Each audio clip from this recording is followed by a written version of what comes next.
Hello, everybody, and welcome back to the Cube Vanguard. So it's been a while since I did my last video, but I've got a reason. I was traveling a bit, was in Berlin for the Veeam 100 Summit, which was fantastic.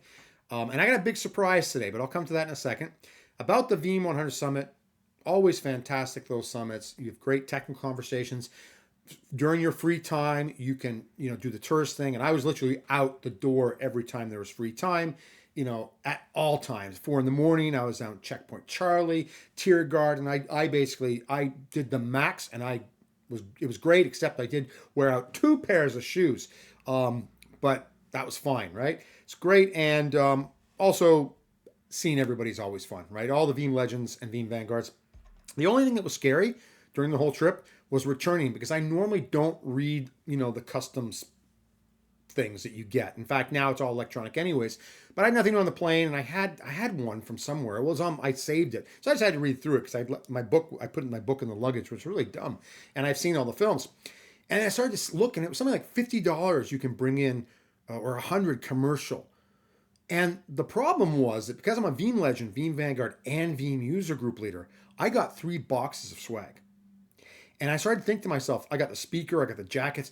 I thought, whoa, this is going to be over $100, especially $100 Canadian.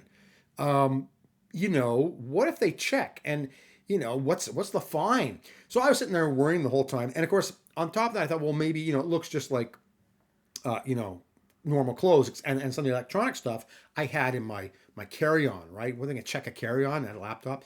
But the problem is that with the Veeam store that we use for the legends, vanguards, and user group leaders, they give you tokens, and then you choose things you want, and you always end up with extra tokens, right? And you don't want to lose them. So what most people do is buy tons of pens, right? So, well, not this one. That's one I stole from the hotel, but borrowed.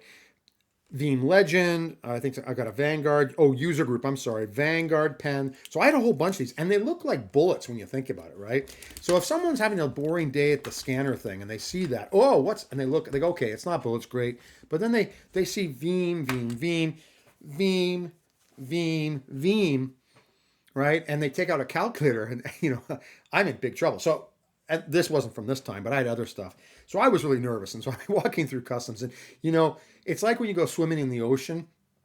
Some people like me, you just start to remember some films, like Jaws. Just when you jump in, you remember Jaws. You remember the screaming and all that. And here I'm going through customs. I remember all those films you've seen of the mules walking through customs and sweating and getting interrogated and whatnot. Luckily, nothing happened. They let me right through. They paid no attention to me. But it just goes to show that when you go to these summits, it takes some courage, because the amount of swag you're bringing back. All right, enough of my swag talk. Let's look at the Veeam Dream. What is the Veeam Dream? It's Veeam 13. Why is Veeam 13 a Veeam Dream? Because it's on Linux. Well, one of them will be on Linux. They'll have the old Windows version as well, but it will be on Linux. And we were given, Veeam Vanguards and Legends, a tech preview, okay, of Veeam 13. And you're going to see it today. All right, so let's switch over. Prepare yourself for this. Okay, take your heart pills if you've got issues. Boom! There we go. So, before I start, I'll tell you what we received as the Veeam 100 group. We received an OVA, which is an appliance, and a console exe file. So the console exe file, you can use that now on Veeam 12 and install the Veeam console on your laptop or desktop, wherever you want, and then access remotely a Veeam server. Same thing. What you're seeing here is the exe, so the console software, which I deployed on my laptop. Behind it, though, this fella is Veeam. Okay, there it is. That's Veeam, the VBR server. And it's just a Rocky Linux. In fact, I can't remember if Rocky has LSB release file to show that it's Rocky Linux system. Let's just see. Cat system release. Yes, there we are. Okay, so there you have it. It's Rocky Linux 9.4 Blue Onyx. That is the VBR server. Okay, so what do you do basically? Well, you install the OVA. I installed it in Proxmox, so some extra things you have to do. The OVA, which is just it's a compacted file. It's a tar file, basically. You have to untar that, and then you can import it into your Proxmox. And I've got instructions for that if you want. If you're a Proxmox person like me, you can do that And then you set up, you got to make some other changes to the configuration of the Proxmox VM that you've created to make certain that it'll run. And then it'll run. Okay, so we get our console and you take the IP address. So what is the IP address? Well, let's double check. IP address is 192.168.0.40. So I've been in there before, obviously. I always practice before I do these shows so I don't look too terribly stupid. All right, I know by heart this because it's a very simple password. Oh, if I could only spell. Talking and typing at the same time is an acquired skill. All right, so off here it comes. There it is. There it is, 13. Okay, got 24 days remaining, but that is it. Veeam backup application 13 running on Linux. Let's pull it over here. It's shy. It went to the other screen. We'll yank it back, and this is it. Now, no disappointments here, but there's not a lot new here. In fact, there's nothing new that I've seen so far.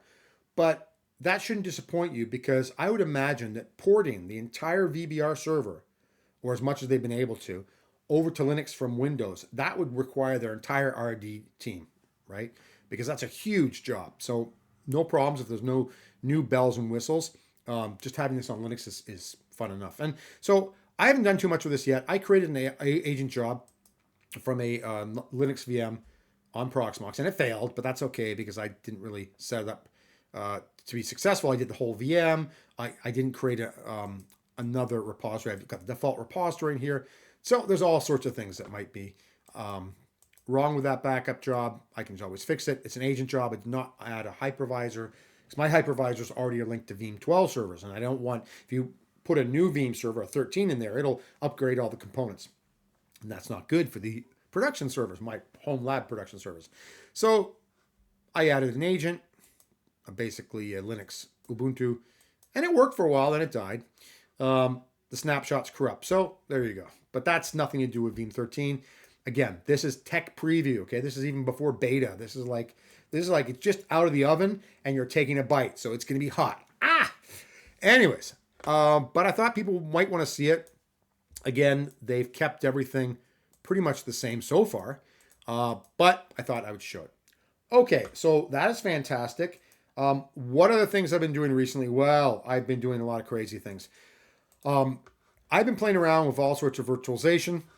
And so before I go, I'll show some of that and some of the trials and tribulations, I'd say, because it's not always easy. This is my so-called production home lab server. And as you can see, I've had some fun things. Well, obviously there's CAS in there. Right? You know I'm going to have CAS in there, and it's there. Disconnect right now. Nutanix, I've got there. Obviously disconnect as well. I can't run... Well, Castle I could run, but I can't run like 4 hypervisors in my lab at the same time because I'll probably kill the electricity for the whole block. No, I won't. My electricity bill will go up, but my resources on my home equipment just aren't powerful enough. But I can run them separately, so that's what I've done basically. So I've got an Oracle Overt, which I've installed, and it comes with a little proxy. It deploys an appliance to Oracle. Nutanix, same thing, deploys an appliance. Casson, got there. But even Hyper-V, yes, I've added Hyper-V because Hyper-V is making a comeback. Mind you, this Hyper-V 2019, because 22, I think it's going to need more resources, which I don't have. So, but that's not a problem. I just wanted to get back into Hyper-V. I used to work a lot with Hyper-V. Back into it again. So let's count. So Overt, Hyper-V, Nutanix, and ESX. I've got ESX. Yes, I've got ESX and ESX server. It's four hypervisors. Did you ever think that Veeam would have 4 hypervisors? And there is Red Hat Overt as well, but I don't have a free version. I don't know if they have a free version or a trial version, so I don't have that installed. And my lab would do the Titanic if I tried to install that too. All right, that's enough for this week. I promise to come back next week and every week going forward, as long as I don't have to do too many more trips.